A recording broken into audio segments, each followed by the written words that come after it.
What's up YouTube? This is Rick's Man Cave. I'm Rick. Welcome to the channel. The PlayStation 2 wasn't just a gaming console. It was an era. It was the system that defined an entire generation, selling over 155 million units worldwide and giving us some of the greatest video games of all time. Whether you were exploring open worlds, battling epic bosses, or leveling up your favorite RPG character, the PS2 had something for everyone. Today we're counting down my top 10 PlayStation 2 games of all time. These aren't just great video games. These are ones that had a lasting impact on me and my entire generation, and it made the PlayStation 2 the legend that it is. And just a disclaimer, your game might not be on here. This is just my personal opinion on my experience when I grew up with the PS2 on what I thought were some of the most memorable titles to me. So if it's not here, Shadows of Colossus. Don't take offense to it. This is just my list. But I appreciate you being here. Let's get to it. Number 10, Star Wars Battlefield. Star Wars Battlefield at the time was the greatest Star Wars multiplayer there was. Whether it was Galactic Conquest, had different modes where you would fight AI bots and it felt like an actual war. It had some of the greatest maps of its time, from Hoth, Tatooine, to the Death Star. The Capture the Flag mode was kind of a precursor to the way that things were today as far as a free-for-all on Fortnite and The Last Man Standing. It was really revolutionary. This kind of Star Wars combat was the first of its kind at the time, and it set the foundation for future Star Wars video games to come. Number 9, Need for Speed Underground 2. Need for Speed Underground 2 was one of the best street racing games of all time. It was very innovative in the sense that you were driving in an open world. It had an iconic car customization mode where you can put different neon lights, vinyls, different sorts of custom kits on your car, for body kits to anything. The soundtrack was fire. The Riders on the Storm remix still slaps today. With the popularity of the Fast and the Furious, I remember customizing my car, putting green neon lights, and really just enjoying the cityscape and the graphics of the reflections on the water and the buildings, and it looked realistic. It made you feel like you were in the game driving. Number 8, Ratchet & Clank, Up Your Arsenal. I remember at the time playing the game and really thinking to myself, this is a perfect combination of platforming, shooting, as well as humor. It had smooth gameplay, creative levels, and really fun enemy design. Had some really insane weapons too, like I remember the Rhino stood for Rip You a New One. Some of the coolest weapons in a game that I had ever seen from the time. It was one of PlayStation's most iconic mascots, and it spawned a franchise that's still going strong today. Number 7, Dragon Ball Z Budokai 3. This was my childhood. It was the first time that it had a massive character list. Like I remember playing Final Bout, playing some of the imports from the Super Nintendo, Hyper Dimension, Ultimate Battle 22, which I believe was on PlayStation 1. Budokai 3 was the first time that it had, I'm talking like a massive list of characters and all of their transformations as well. While you're playing the gameplay and you're fighting, you can go Super or Kaioken, Super Saiyan 2, 3, and then 4. For me, it was like every kid's dream, especially with the new two-dimensional cell shading.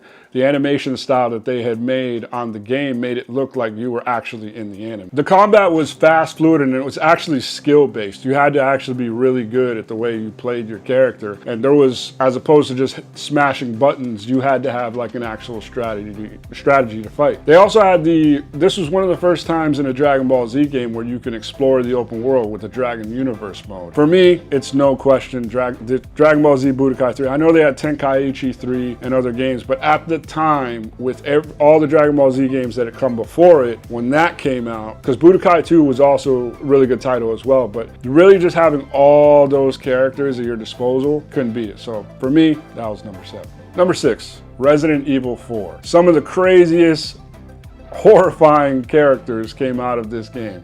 The running chainsaw man gave me actual anxiety and blood sugar spikes. I remember freaking out. It was kind of like the Texas Chainsaw Massacre coming at you. It had a lot of jump scare moments that really defined the horror genre in a video game. It also revolutionized the over-the-shoulder third-person shooter point of view, which was innovative for future titles to come. I think everyone can agree that this was one of Leon's best adventures.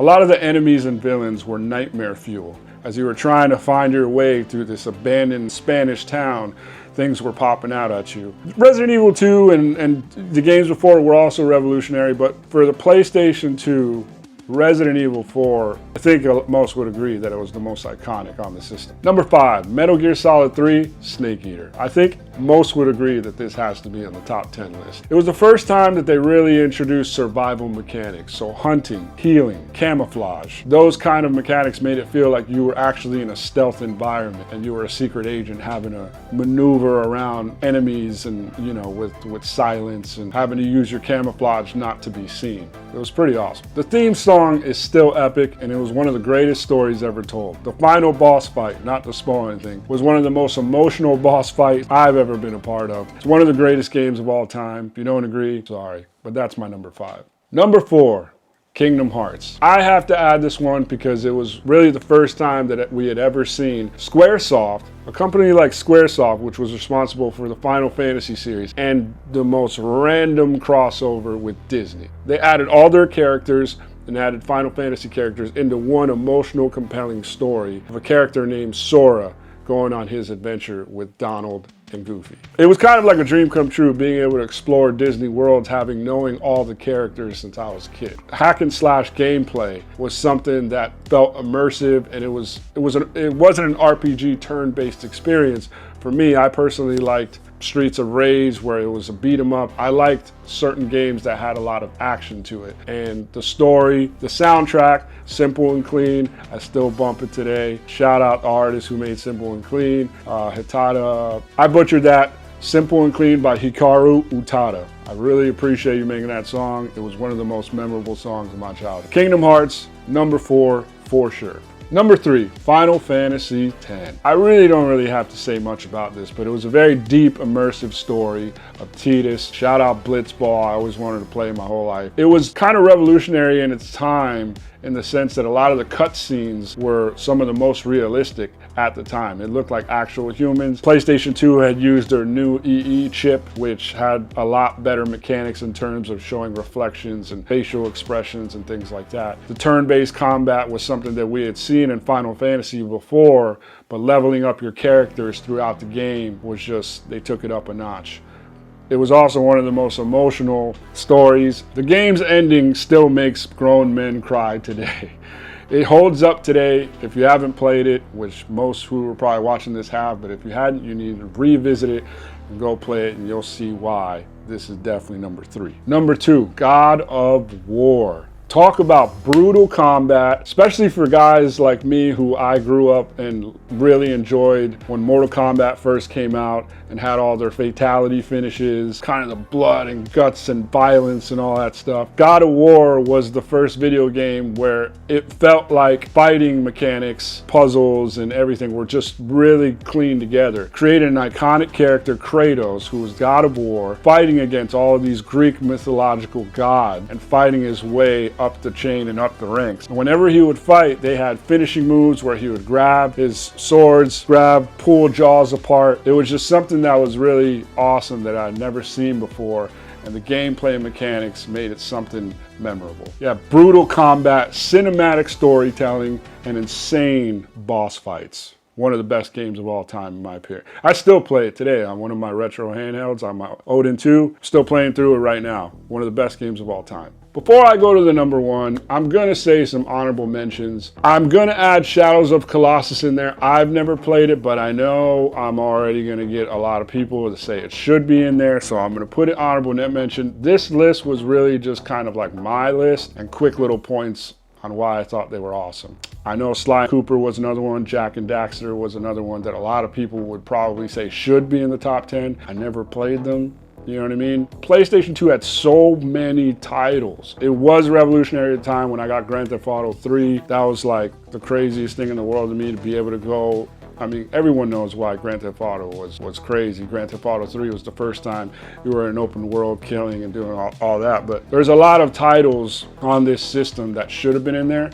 But for me, based on everything that I played. I played a lot of the games on the system. These were just my 10. So here we go with the final one. Number 1. Do I even need to say the title of the game? Grand Theft Auto San Andreas. I almost don't even need to say anything about it. Grand Theft Auto Vice City, Grand Theft Auto 3 had kind of paved the way where in this game, it really felt like you were that character playing in that environment. Like literally you can get fat. Grand Theft Auto San Andreas had so many different mechanics. It took it to a whole nother level in terms of open world gameplay where you were CJ fighting against different gangs in Los Santos. The map was massive. I'm talking way bigger than the other previous entries. Obviously now we're talking Grand Theft Auto 6, which is who knows when that's going to come out. But San Andreas was the first time they implemented mechanics of gameplay where you were that character. You were CJ. If you didn't work out and you kept eating at Clucking Bell or whatever, you got fat. It was the first time you got to ride bicycles, fly planes. Awesome, awesome, awesome soundtrack. I'm talking like Dr. Dre, West Coast music, some of the best songs and some of the best compilation of songs on any video game. When you were driving, you could switch channels. It's the first time for a lot of things in this video game, and I can't even say how many hours I played it. I actually have it now on my Switch Definitive version where I still play. I play it on all my retro devices. I think most people would agree that San Andreas was the greatest PlayStation 2 game of all time. I remember when it first came out, Game Informer was a big thing. When you would get Game Informer, the Game Informer issues, you could flip to the back and you would always see which ones had 9 or 10. I mean, that's what I did. I was always look at which ones had 9 or 10, and those were the games that I wanted to play because, you know, you don't have a lot of money as a kid. Game Informer it was so rare for them to give a game a 10. They gave San Andreas a 10. It was the best game of all time, and it defined a generation, and it still holds up today. Even with Grand Theft Auto 5, Grand Theft Auto 6 coming out, if you still play San Andreas, shout out to you, shout out 90s baby, shout out early 2000s. Greatest game on the PlayStation 2, hands down, mic drop. I got nothing else to say about that. So, what were your favorite PlayStation 2 games? Obviously, I know I missed some, and I know that a lot of you guys are probably gonna be pissed that I didn't put in certain ones. These just were mine based on what I played. I really, really enjoyed all these titles. So let me know, please, in the comments, like, subscribe, put in the comments what you think your favorite were. And I'd love to discuss it because this is a passion of mine. I really appreciate you being here. This is Rick's Man Cave. I'm Rick. I'll see you in the next video. Thanks for being here, guys. Much love.